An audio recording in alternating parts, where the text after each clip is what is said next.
সুপ্রিয় অষ্টম শ্রেণীর শিক্ষার্থী বন্ধুরা, আজকে আমি তোমাদের প্যাটার্ন অধ্যায়ে আরও একটা অঙ্ক নিয়ে আসলাম।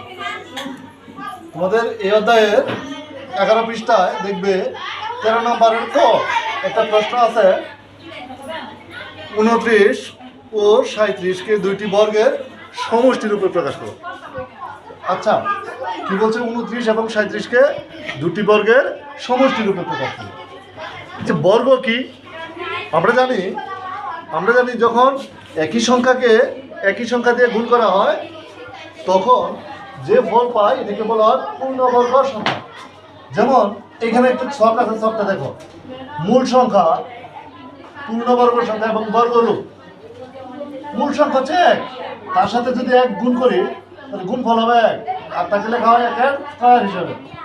এখানে মূল সংখ্যা 2, এর সাথে যদি 2 গুণ করি তাহলে হবে কত?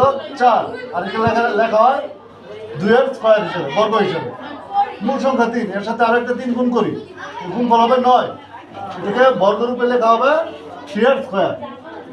4 গুণ 4, মূল সংখ্যা হচ্ছে 4, এর সাথে 4 গুণ করলে ফল হবে 16, 4 এর স্কয়ার মানে এই লেখা হয় 4 এর স্কয়ার হিসেবে। 5 গুণ 5, একই রকম ভাবে 25, 5 এর স্কয়ার। 6 গুণ 6 36, 6 এর স্কয়ার। 7 গুণ 7 49, 7 এর স্কয়ার। এইরকম ভাবে এই যে 1 স্কয়ার, 2 স্কয়ার, 3 স্কয়ার এরকম ভাবে লিখছি, এগুলোকে বলা হয় বর্গরূপ। এগুলোকে বলা হয় কি?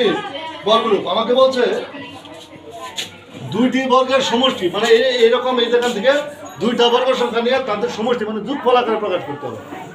তাহলে আমার প্রথমে আছে 29। এখান থেকে দেখো তো কোন দুইটা সংখ্যা যোগ করলে 29 হয়?